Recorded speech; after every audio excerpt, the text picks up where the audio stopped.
The royal decree that banished Commander Lysithea Vox from the celestial empire of Astridia arrived on her flagship with no warning.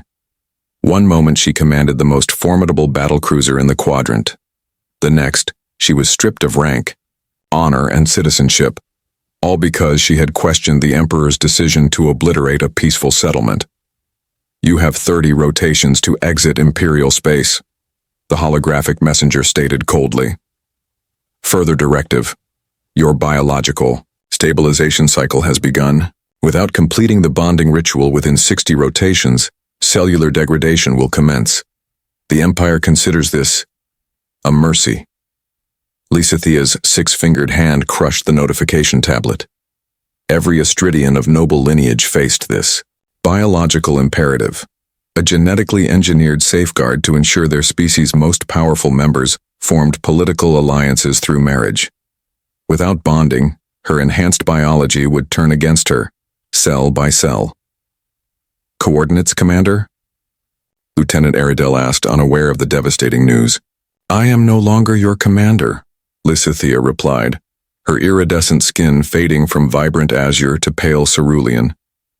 "And we are no longer welcome here."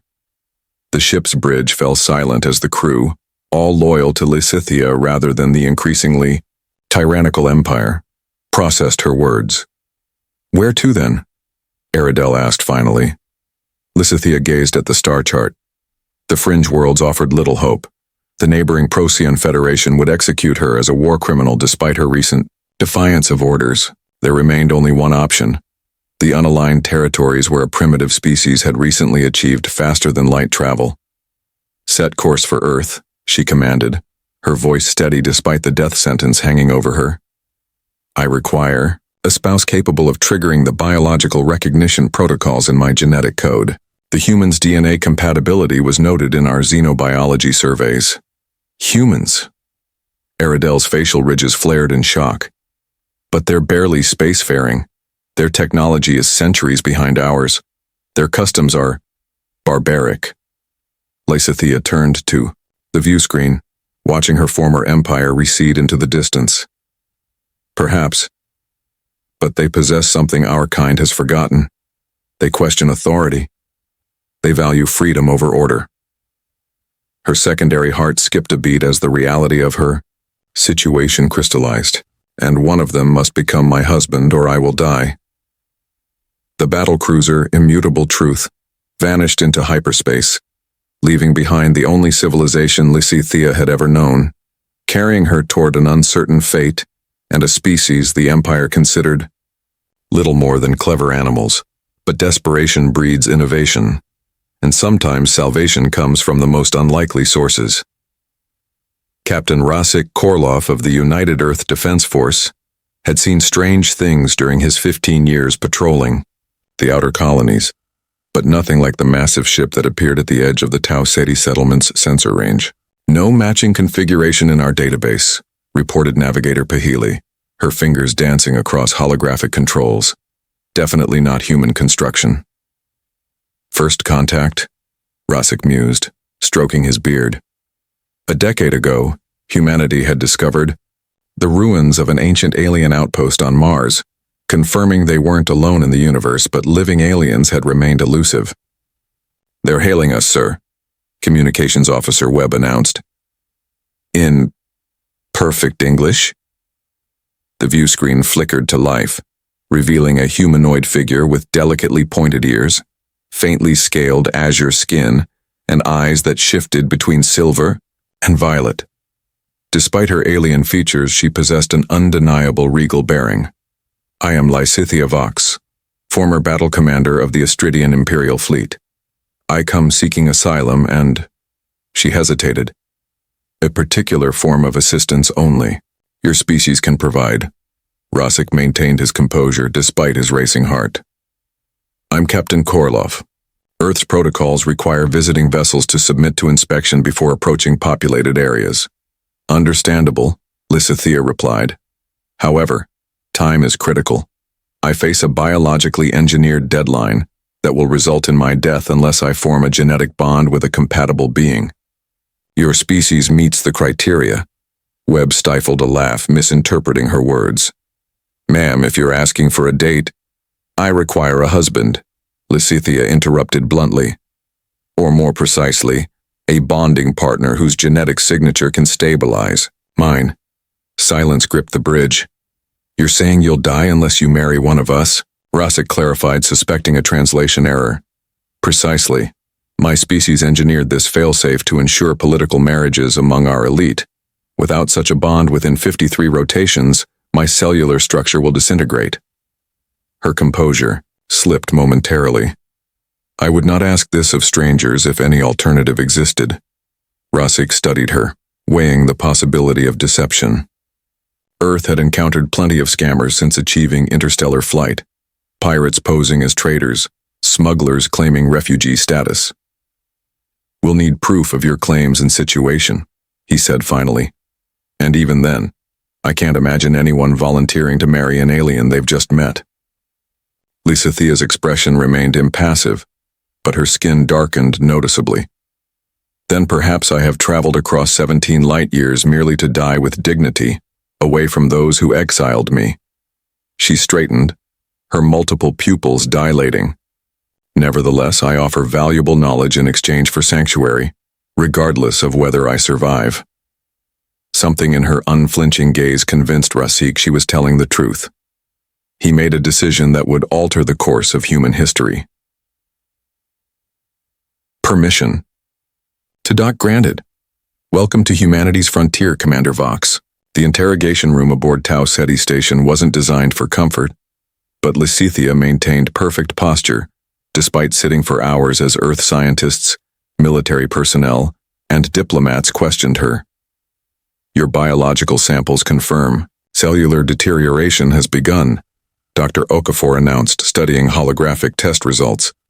Fascinating adaptive immune response, though clearly artificial in origin. Someone engineered your people to require this bonding. A method of controlling our warrior caste, Lysithea explained. My ancestors were genetically enhanced for leadership and combat. The bonding requirement ensures we cannot rebel without losing access to stabilizing partners of suitable rank. Admiral Khatri folded her arms. And these Astridians, they're hostile? Expansionist. Earth remains below their threshold for immediate conquest, but that will change within a decade. Lysithea's secondary eyelids flickered, a sign of stress in her species. My ship contains tactical data on Imperial fleet movements and weapons capabilities. Convenient, muttered Security Director Volkov. You're asking us to trust an alien commander who until recently served an empire that considers us primitive. Lysithea fixed him with an unblinking stare. I disobeyed direct orders to bombard a settlement of refugees. That's why I was exiled. She gestured to the medical scans. And as you can see, I've staked my life on finding sanctuary here. Rosic Korlov, observing from the corner, finally spoke. You mentioned needing a husband specifically. Would any human suffice? Or are there criteria? The question hung in the air, its implications obvious. Lysithea's shoulders tensed slightly. Genetic compatibility is the primary factor, she replied carefully. Physical proximity triggers hormonal cascades that activate stabilizing proteins. The ritual itself involves a neural synchronization that your people might consider intimate. Marriage, Dr. Okafor clarified, looking up from her notes. She's literally talking about marriage, or at least something neurochemically equivalent. Fascinating. Admiral Khatri sighed heavily. Even if we believe you, and your medical condition is compelling evidence, we can't order someone to marry you. Of course not. Lysithea agreed. Such bonds must be entered willingly to function properly. I'll do it. All heads turned toward Rosic, who seemed as surprised by his words as everyone else. Captain Korlov, Admiral Khatri exclaimed. This is hardly... With respect, Admiral, Rosic interrupted, stepping forward. If Commander Vox is telling the truth, her knowledge could save billions of human lives. And if she's lying... He shrugged. Well, I've survived worse risks. Lysithea studied him intently, her color shifting to a deeper blue with golden undertones, an emotional response no human could yet interpret. The bonding is permanent, she warned, and not without risk to you as well. Rosik met her gaze steadily. Sometimes duty requires personal sacrifice. You understand that better than most, I suspect. For the first time since her arrival, Lysithea smiled, revealing teeth that gleamed like opals. Yes, she agreed softly. Perhaps humans and Astridians have more in common than my people believed. Part 4. The observation deck of Tau Ceti Station offered spectacular views of the binary star system, but Lysithea barely noticed the celestial display. 42 rotations remained before cellular breakdown would become irreversible. Our scientists are working to synthesize the stabilizing compounds, Rosik said, joining her at the viewport. Perhaps marriage won't be necessary. A noble effort, Lysithea replied, but doomed to failure. The bonding involves quantum entanglement at the cellular level, technology your species hasn't yet mastered. They stood in awkward silence, two commanders from different worlds united by circumstance rather than choice. Why did you volunteer? She finally asked. Truth, please, not diplomatic pleasantries. Rosik's reflection in the transparent aluminum showed a man wrestling with his answer. Partially duty. Your tactical information could save countless lives. And the rest? He turned to face her. Curiosity, wonder. The same reasons I joined, the space program. To discover what lies beyond our understanding. Lysithea's secondary eyelids flickered. A gesture Rosik now recognized indicated deep thought. An admirable quality. Curiosity is discouraged in the Empire. Yet you possessed enough to question orders, and was exiled for it. She gestured toward the stars. My crew remains loyal, but they cannot sustain themselves indefinitely without Imperial resources. My death would condemn them as well. Rosik hadn't considered this angle. How many? 237. The Empire considers them expendable for following my command to abort the bombardment. The revelation altered the equation significantly. This wasn't just about saving one alien commander. It was about protecting hundreds who had chosen morality over blind obedience. There's something you should know, Rosik said carefully. Earth's leadership is divided on how to proceed. Some want to dismantle your ship for its technology, rather than prepare for the threat you've warned us about. Lysithea showed no surprise. A predictable response. Power corrupts across species. I'm telling you this because... He hesitated. Because if we do this bonding, my superiors may view me as compromised. My career would effectively end. Then why proceed? Because sometimes the right choice isn't the easy one. He extended his hand. A human gesture of agreement. I need to know one thing. What happens to me, physically, during this bond? Lysithea studied his outstretched hand before carefully placing her six-fingered one against it. The touch sent an unexpected warmth through both of them. Neural pathways will form between us, she explained. You'll retain your identity and autonomy, but we'll share certain sensory experiences. Emotions, occasionally thoughts. The intensity fades with distance. Mind reading? Rosik looked alarmed. More like emotional awareness. A survival mechanism from my species' evolutionary past, when bonded pairs needed to sense when their partner was in danger. Her skin flushed slightly. There are other aspects that manifest primarily during physical proximity. Understanding dawned in Rosik's eyes. Ah, was all he managed. The question, Lysithea said quietly, is whether you remain willing, knowing you sacrifice not just your career but your private thoughts as well. Rosik's hand remained steady against hers. How long until the procedure must begin? 3 rotations, days, for optimal success. He nodded once, decision made. Then we have preparations to make. And I have a proposal to plan. The immutable. Truth contained wonders beyond human imagination, but none captivated Earth's scientific delegation more than the bonding chamber at the ship's core.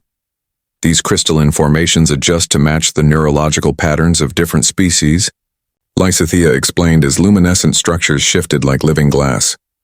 The process was originally designed only for Astridian pairs but is adaptable. Dr. Okafor couldn't contain her excitement. The medical applications alone could revolutionize our understanding of consciousness, Rasic observed from the chamber's edge, increasingly aware of a subtle pull toward Lysithea, a sensation he couldn't explain scientifically, but felt with growing intensity. Their brief daily meetings had evolved from formal briefings to genuine conversations, revealing unexpected common ground between human and Astridian. Captain Korlov requires preparation, Lysithea announced, dismissing the scientists with practiced authority that brooked no argument. When they departed, her formal demeanor softened.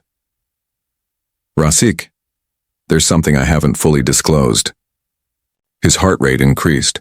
Whether from apprehension or the strange connection developing between them, he couldn't tell. More risks? The opposite. She approached, her movement fluid as water.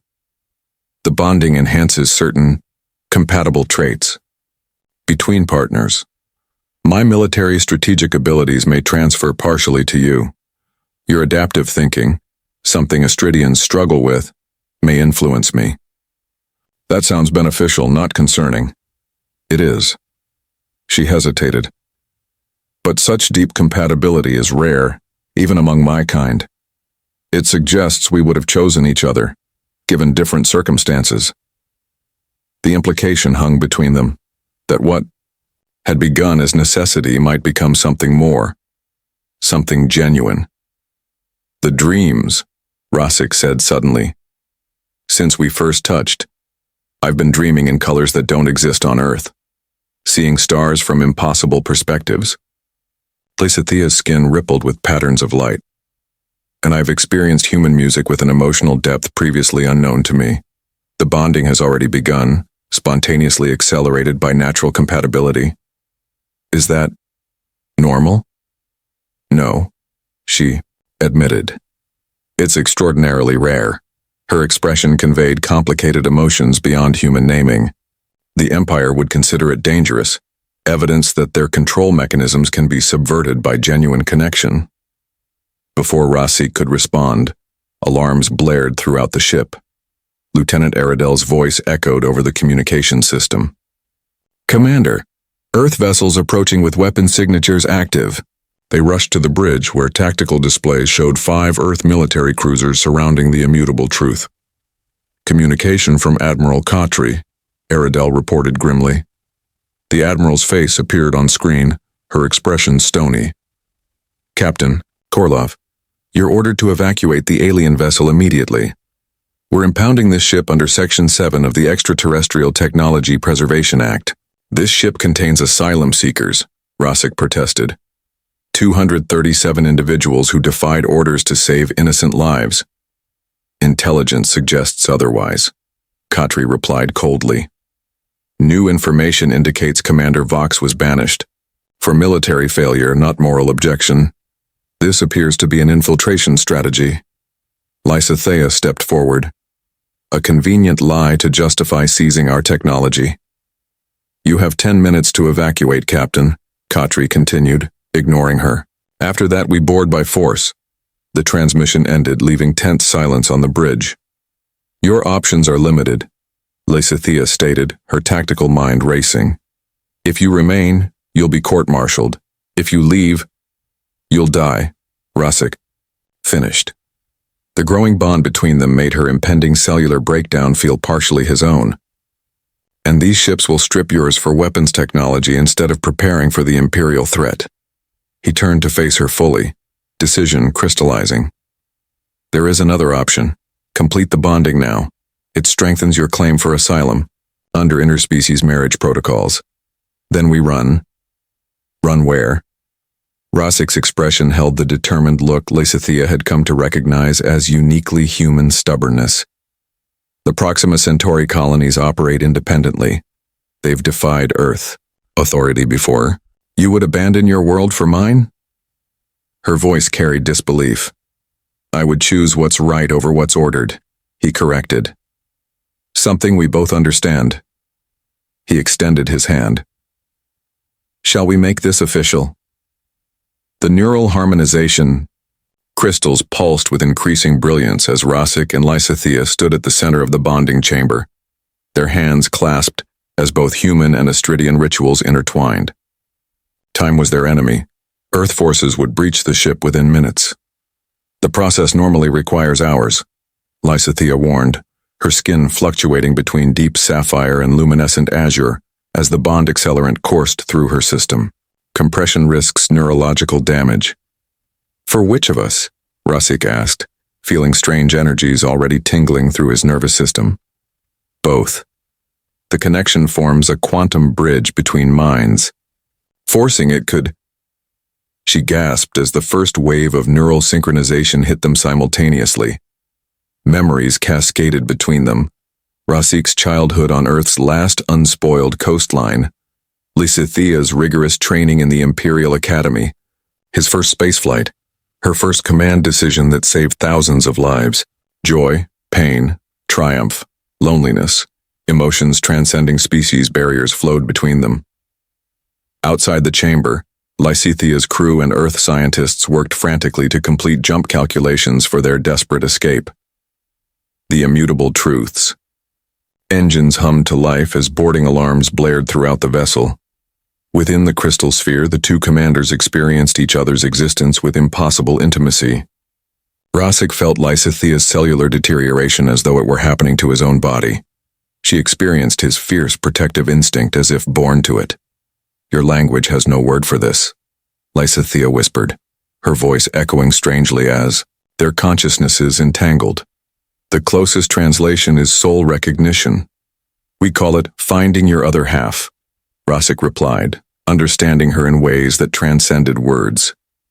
The ship lurched as Earth vessels fired warning shots across their bow. Through their strengthening bond, both commanders simultaneously calculated evasive maneuvers, her strategic brilliance combining with his improvisational thinking. We need to complete the sequence, Lysithea urged as the harmonization reached critical intensity. The final step requires, I know, Rosic interrupted, now understanding Astridian bonding completely through their shared consciousness. Where words failed, the neural connection revealed everything. Their foreheads touched as the crystal chamber erupted in blinding light. The quantum entanglement of neurons reached its apex, permanently linking their minds while maintaining their individual identities. When the light subsided, both stood, transformed. Rosic's eyes now held faint opalescent qualities, while Lysithea's skin displayed subtle patterns reminiscent of human fingerprints. The bond was complete. They raced to the bridge, moving in perfect coordination without speaking. Through their bond, Rosic transmitted jump calculations instantly to Lysithea, who implemented them with preternatural speed. Proximity warning, Aridel shouted. Earth vessels locking weapons. Jump now, Lysithea and Rosic commanded simultaneously. The immutable truth vanished in a burst of displaced spacetime, reappearing at the edge of the Proxima Centauri system. Behind them, Earth's military vessels fired at empty space.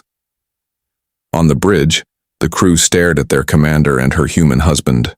Now, standing as equals, their very existence a defiance of both human and Astridian expectations.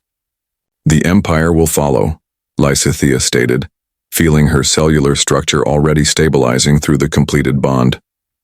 And Earth won't welcome us back, Rosic added, experiencing the tactical assessment through their shared consciousness. But something else flowed between them too.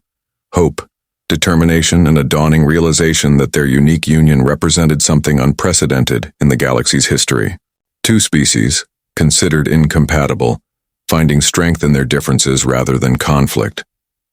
Lysithea turned to address her crew and the handful of human scientists who had chosen to remain aboard. We stand at a crossroads between worlds. Neither fully human nor Astridian, but something new. Rosic continued her thought seamlessly. And perhaps that new perspective is exactly what's needed to face what's coming. As the immutable truth set course for the independent colonies, Lysithea and Rosic stood united on the bridge, living proof that sometimes salvation comes not from finding someone like yourself, but from embracing the unknown across the stars. In B. Seeking merely to survive, they had discovered something far more powerful, a bond that transcended biology, politics, and the vast emptiness between worlds. Something that might yet save both their peoples from the conflicts looming on the horizon. The exiled commander had needed a husband to survive and found humanity instead.